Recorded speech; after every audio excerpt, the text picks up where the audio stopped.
एक्झाममध्ये स्कोअर करण्यासाठी तुम्हाला दोन गोष्टी लागतात. एक म्हणजे तुमचा स्टडी आणि दुसरं म्हणजे तुमचा माइंडसेट.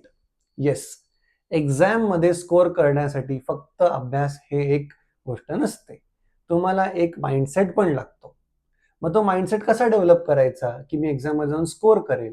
तर त्यासाठी काही बेसिक गोष्टी आहेत. 1 किंवा 1.5 महिना आधी त्या एक्झामपासून त्या एक्झामचा पॅटर्न स्टडी करणं. त्याच्यानंतर त्या एक्झामचा टायमिंग काय आहे? ती सकाळी आहे, दुपारी किंवा संध्याकाळी आहे, ते जज करणं. एक्झॅक्टली त्याच टाईममध्ये तेव्हाच अभ्यासाला बसणं. त्या एक्झामच्याच टायमिंगमध्ये क्वेश्चन पेपर्स पण सॉल्व्ह करणं. एखाद्या अनकम्फर्टेबल लोकेशनमध्ये बसून क्वेश्चन पेपर सॉल्व्ह करणं किंवा ज्या कंडिशनमध्ये तुम्ही बसणार आहात, त्या कंडिशनमध्ये बसून त्याचे एक्झाम सेट सॉल्व्ह करणं. या काही गोष्टी येतात जे तुमचा माइंडसेट बनवतात.